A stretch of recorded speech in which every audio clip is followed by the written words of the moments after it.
Tamu kokola yawe, tamu filo amwe chilivo chakane.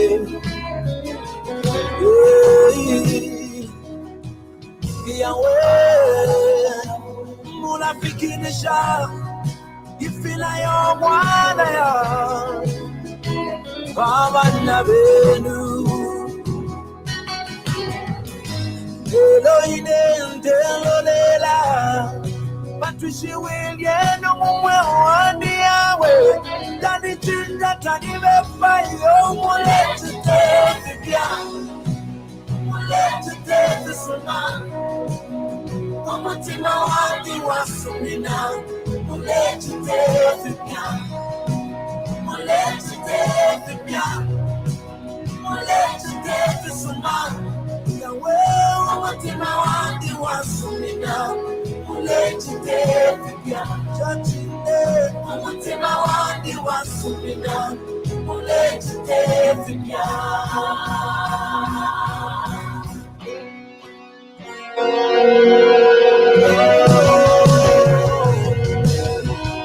Umutima wangadi wafura Nachikoni chalo Umutima wangadi wafura Nachifundo chalo Haraganiziva Sarigarisa Manaiso yano Viva yaona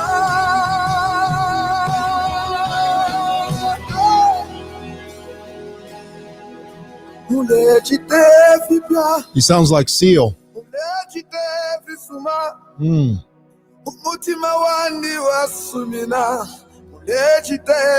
That sounds like Seal. Beautiful. Thank you, Ephraim, for that beautiful song.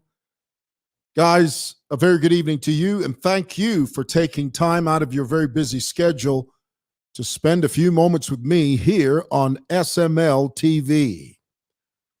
You know, before I get into the show, I was just so shocked and amazed at what's happening over there in South Africa. South Africa, in my view, is one of the most degenerate societies on the face of the earth.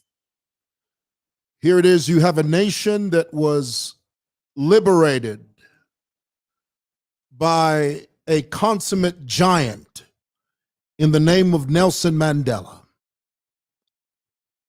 And now you have a people that have just run amok.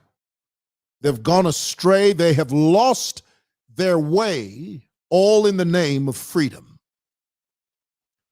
We saw the photographs, we saw the pictures, we saw the video footage of young South Africans with impunity, unrepentant souls that march into a building, burn it to the ground, all in the name of self-righteous indignation.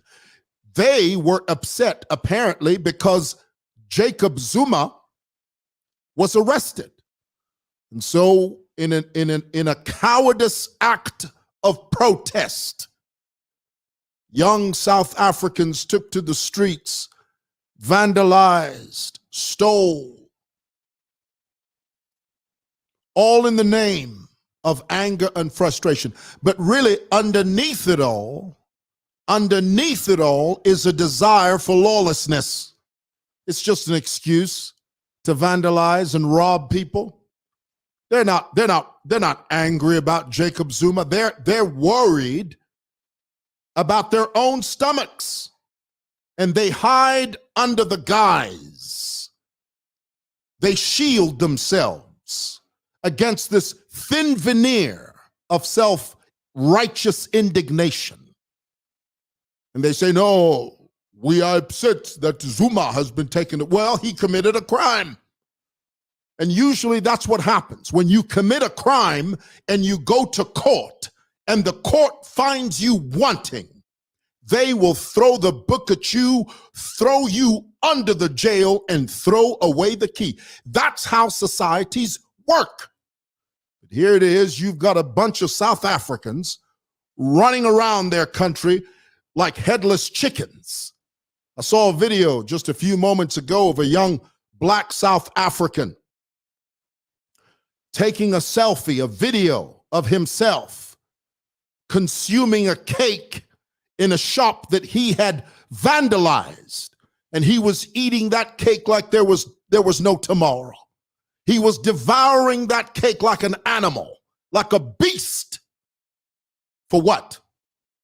All in the name of, well, we're upset that Jacob Zuma's gone to prison. Well, he did. He committed a crime. You do the crime, you do the time. How dare you, black South Africa? How dare you take to the streets and destroy public property just because you're upset? What you're trying to do is you're creating an atmosphere of anarchy. What society in the world would condone such foolish cowardice acts? South Africa, you need to get your act together. The rest of the world is watching you fall apart. You're coming loose at the seams. The wheels are falling off your wagon, and the whole nation is watching. And the rest of the world, the rest of the civilized world is watching at the same time. South Africa, oh, if you don't get your act together, you won't have a country left. You will only be a forgotten rumor. South Africa, we've seen the way you debate in parliament. You guys act like a bunch of clowns. Honorable Malema, sit down. If you do not sit down, Honorable I'm not going to sit down. I'm elected here. Honorable Malema, you guys are a bunch of clowns in there. How dare you act like that? What do you think? You think this is a circus? You think the rest of us, we that are in Zambia and other parts of Africa, and indeed other parts of the world, when we see you guys acting that way in parliament, you think we're amused? We're not amused. We're disgusted. It's a miracle that you guys even pass your laws. It's a miracle. I mean, you show me one law that you South Africans have passed in good conscience and in a well thought out environment, and I will show you a country that's glued together with tape. Literally. Nelson Mandela, bless his heart. Nelson Mandela, bless his soul. If he were to be alive today and watch the way you guys carry yourselves, it would break his heart. It would literally break his heart. South Africa, get your act together. Get it together. Because listen, we're not going to be there to hold your hand. Yes, Zambia's got problems. Yes, Zambia's got issues. But we don't act like fools and clowns in parliament. You guys act like a bunch of orangutans in there. Goodness. Anyway. That's all I wanted to say about that. Thank you so much for being with me. I had to get that off my chest. Guys, there's something I need to talk to you about that's quite serious. And as I get into it, I need to let you understand that as long as this man that calls himself a prophet, which really, truly he's not, you know, my father used to say that the longer someone talks, the more insight you get into their lives. Andrew talks a big game, but the more he talks, the more you are beginning, and I can see it, I can feel it. Many of you that in the beginning, you had so much faith in this false, demonic, possessed, deranged individual. Many of you are beginning to see the light. Many of you, God has begun to remove the scales from your eyes. And God has pulled back the curtain. And you are seeing this man for what he really is: a con man, a shyster, a degenerate, an anti-God individual. There is nothing God-like about Andrew. The Word of God says, what does it say? I've got the verse in my head. Give me a moment. It says, having the form of godliness, but denying the power thereof. Is that correct? Tell me in the comments below. Having a form of godliness, but denying the power thereof. That's who Andrew is. Okay, and many of you you're beginning to see him for who he is. Now, it's important for you to understand that the more he talks about us, the more we're going to talk about him. You are wrong when you think that Andrew can talk about us and we sit down and fold our hands and sit down on our blessed assurance and allow him to lead the narrative. Because I know I get many messages from many of you that say, no, just leave him alone. Don't talk about him. Well, that's the power Andrew has over you. I often say, I've said it 1,000 times. If I've said it once, I've said it 1,000 times. The only power that Andrew has over you is your silence. As long as he can silence you, as long as he can create this thin veneer of invincibility, and he makes you believe like you are this vulnerable little animal that's being hunted down by a vulture in the sky. As long as he plants that falsehood in your mind, you will always look at him as a threat. But the truth is, Andrew is nothing. Andrew has nothing. Here's a man, and I'm going to screen share it with you. Here it is. Let me show this to you so that you guys understand what we're talking about.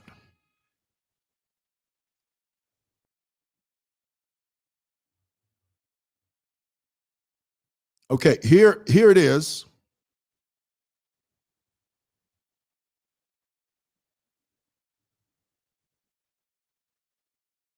All right, you see that? Can you see that? This story was published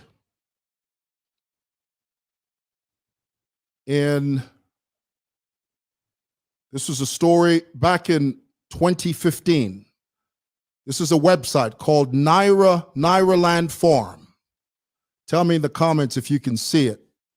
It's a very popular website. And it was reporting what happened to Andrew here. Now, the reason Andrew doesn't like using his real name is because he knows that his real name carries a multitude of sins, a multitude of crimes. But the name seer1, the one he uses, if you Google seer1, all you see is what he puts up. Or all you see is what he wants you to see. But when you search for his real name, all kinds of stuff come up. And let me just read an excerpt for you here. Nigerian prophet Andrew EJIMADU and his brother Cleophas EJIMADU have been formally charged for alleged defilement. According to reports, Zambia police arrested both of them for sexually defiling a juvenile in Lusaka. The duo meaning Andrew and his brother, who were alleged to have committed the offense between January 28th and January 15th and December the 31st, 2015. Sorry, January 28th and 2015 and December 31st, 2015 are expected to appear in court. This is a man that many of you have so much faith in. This is a man that many of you would rather listen to this man than listen to your own people. You would rather clog his account rather than clog an indigenous Zambian's account. It's a travesty. It's really sad. I must tell you this. Let me show you something else here.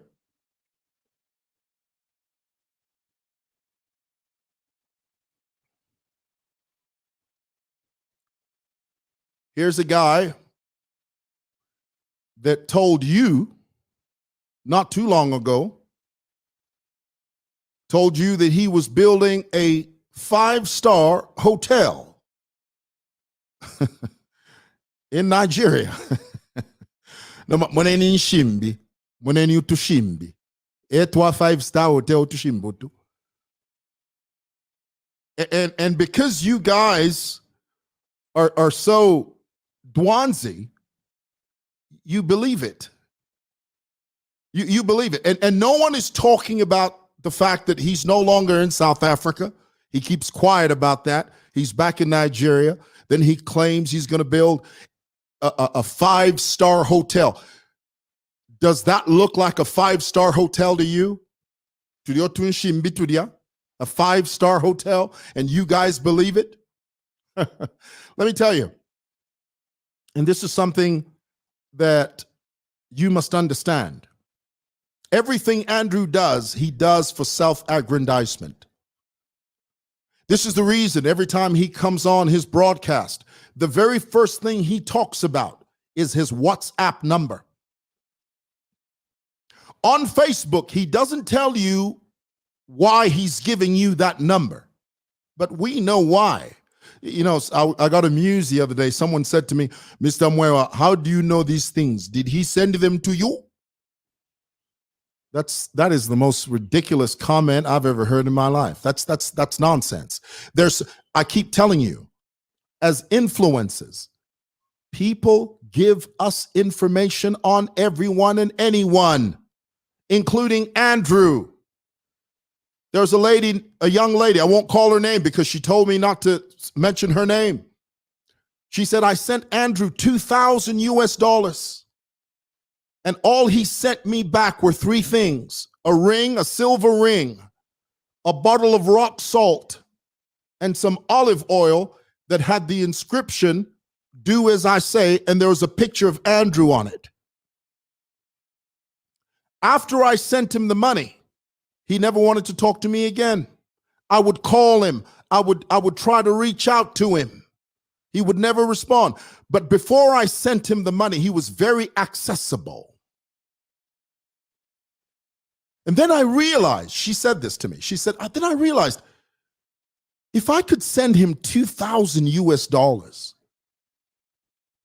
money from my own hard work, what the hell do I need him for? And then she said to me, Mr. Mwewa, this man was so manipulative. He convinced me that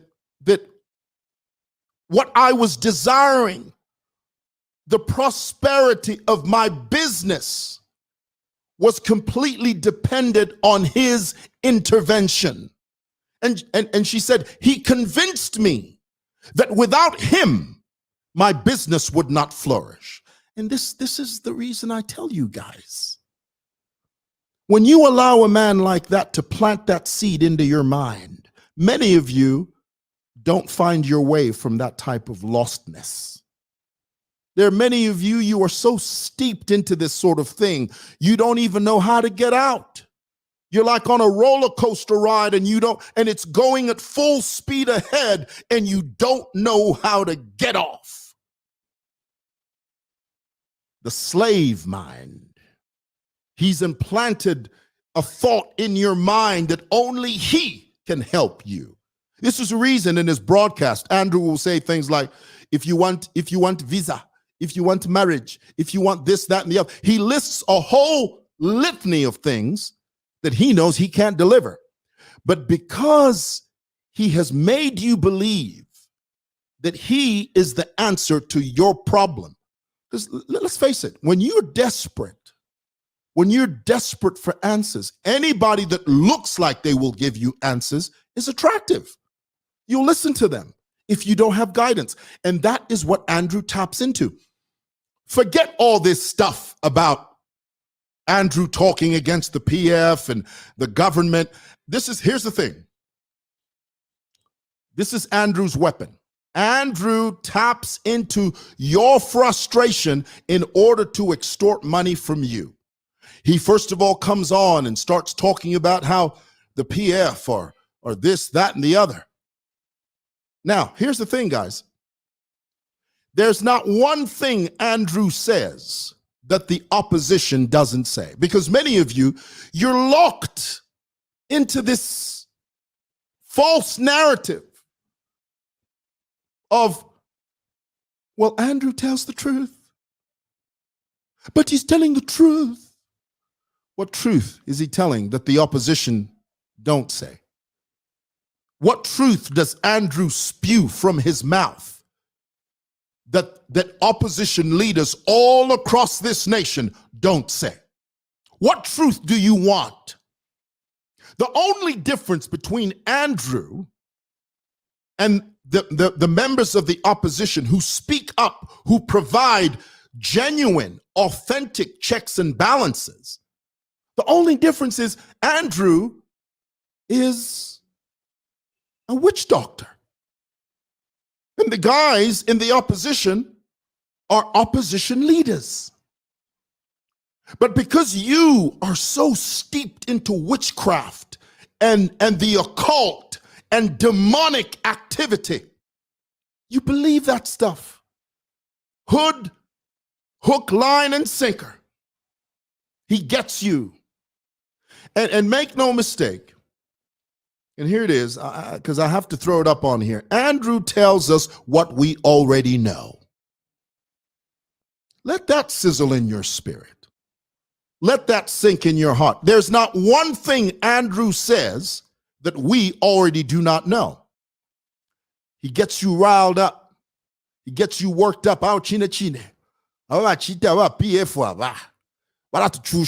But then he emphasizes, send me a text on WhatsApp. I only have one number.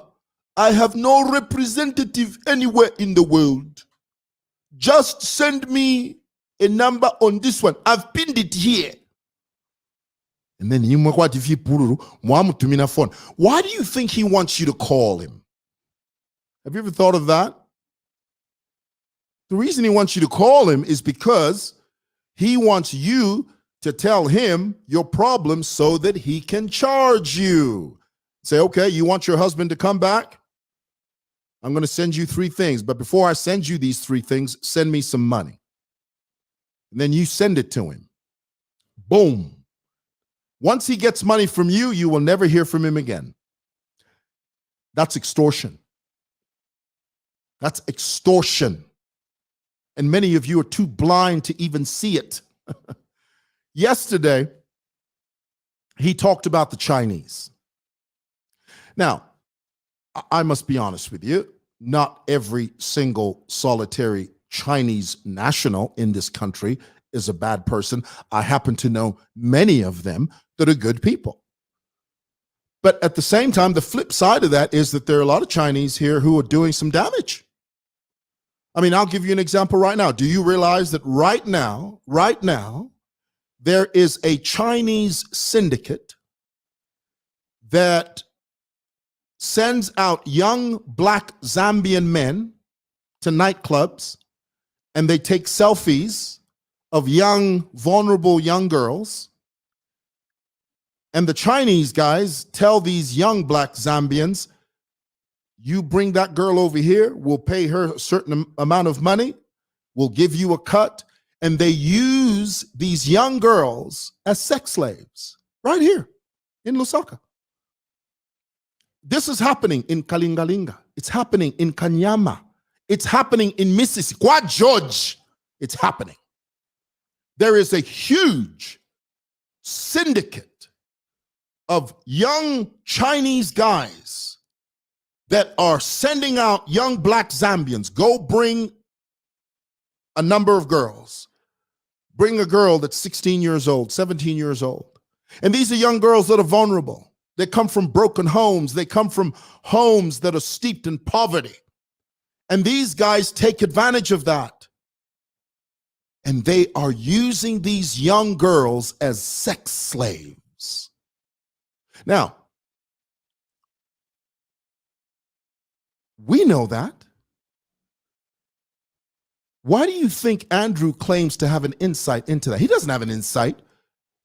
When he says things like, oh, if the PF win, Zambia is going to be slave to the Chinese. Every government has to deal with this issue. It doesn't matter which government is there. The MMD had to deal with this problem.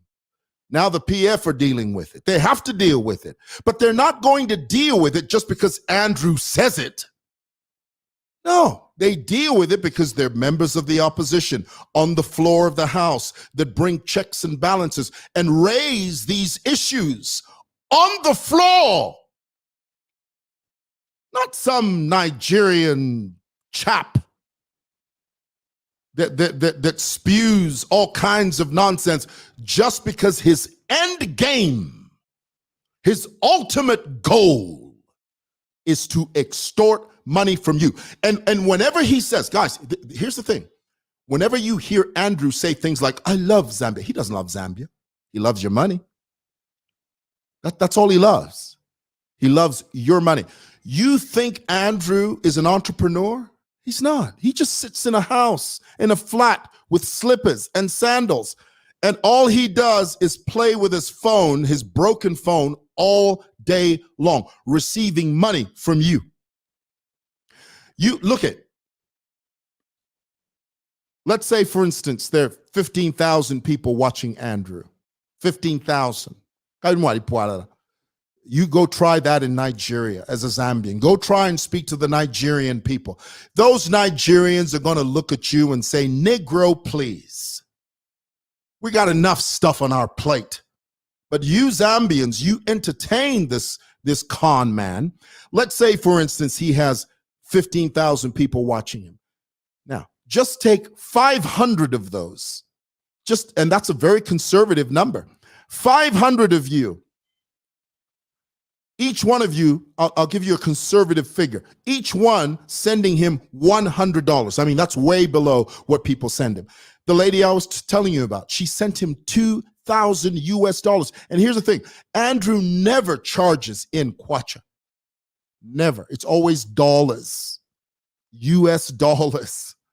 Imagine 500, just 500 of you that are so dwanzi, so hoodwinked. 500 of you send Andrew $100 each. How much is that? How much money is that? Do you get the picture now?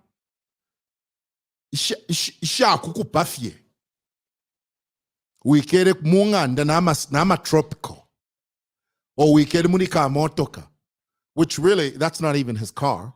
It's just he just claims everything Andrew does is about claiming. It's all claims.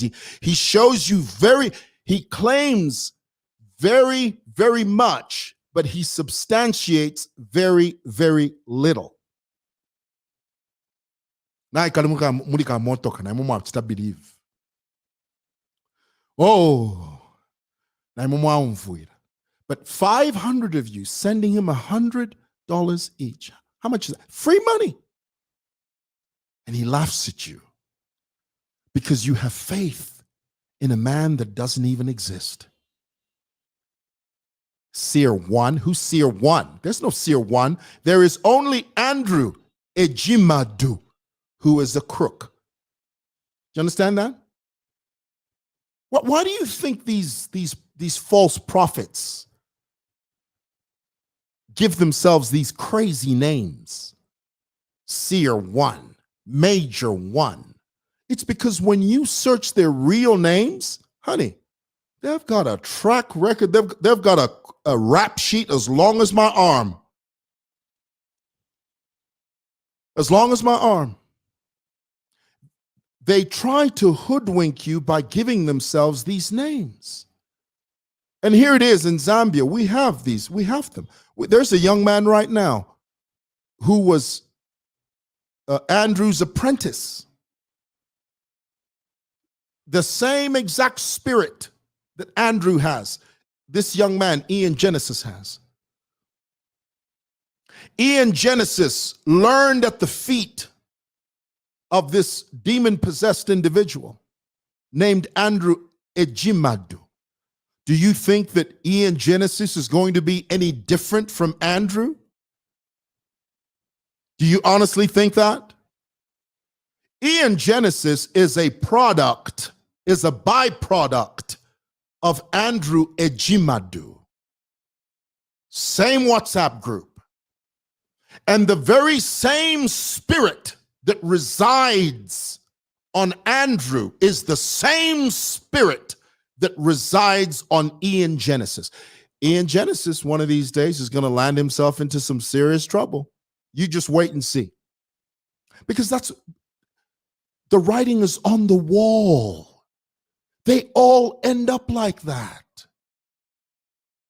Anytime, guys, newsflash, especially you young girls, whenever you see these so-called prophets, especially these young thundercats that sit in these tweed suits, you know, and they sit on these golden couches and golden chairs, watch out.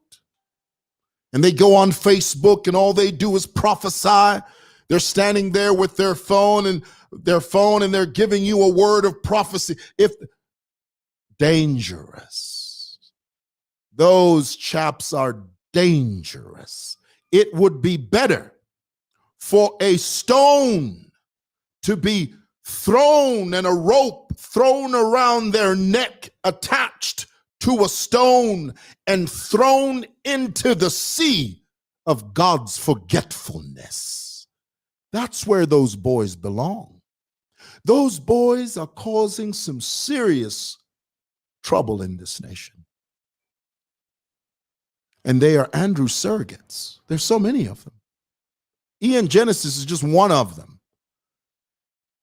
The same way, the same route, the same destination that Andrew is at is the same one that Genesis is going to. Same.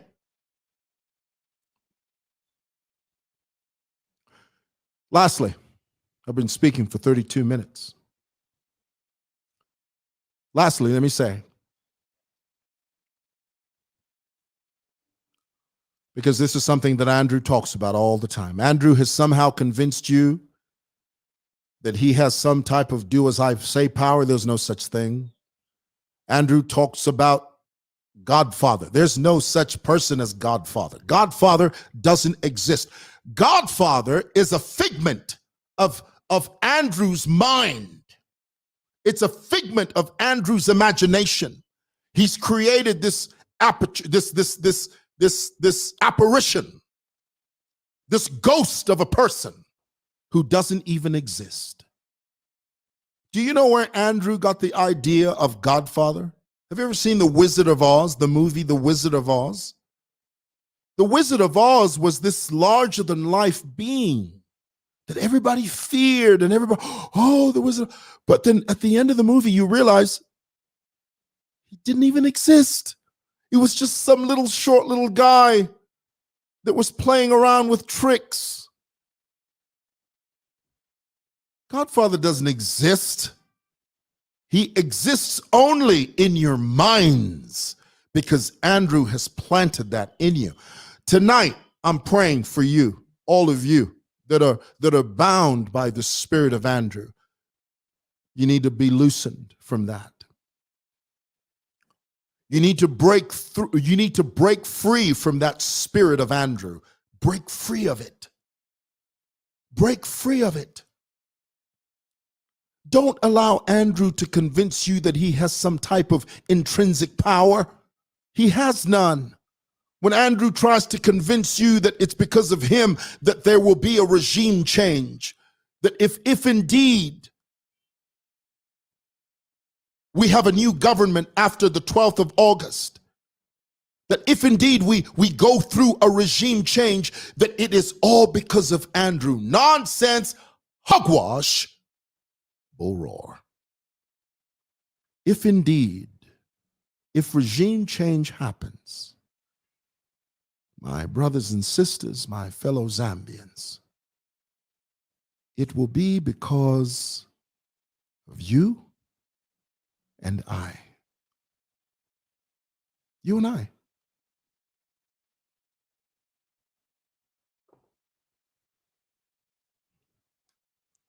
If the government changes, it'll be because of this. You and me. Andrew has nothing to do with it. Nothing. Nothing to do with it.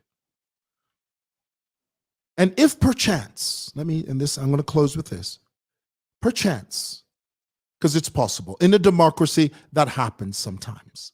In a democracy, sometimes governments change. That's the nature of democracy, or democracies. We do not live in a totalitarian state. We do not have a monarchy. We have a democracy.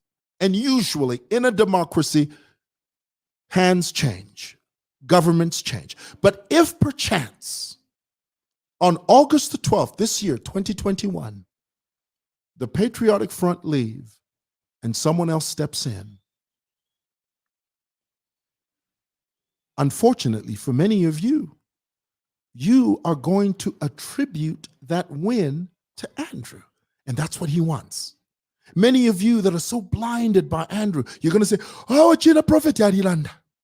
Teaparamba you PND Vawina. Alelanda Andra Alelanda. Alamwebantu yumuntu. Hogwash. And yet you have the power in your hand already. Do you know what a Jagaban is? A Jagaban is someone that tells you what you already know. He tells you he has the power to do thus and so, etc. When really the whole time you have the power, not him. So tonight, I want you to know that this man, oh, he's a con man. He's a con man. He claims so much. Lastly, last night, I called the wing of the APC. Because if you listen to Andrew's address, he talked about how some organization from the APC, okay, let me just throw it up here, just so that you can see it.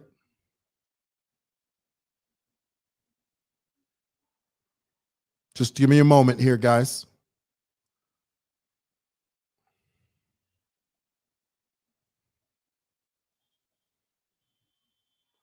Just give me a moment.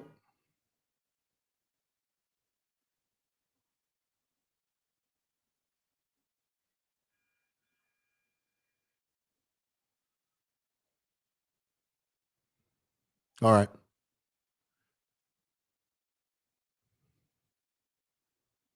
I call this number here because Andrew thinks that he's the only one that can say stuff. Okay?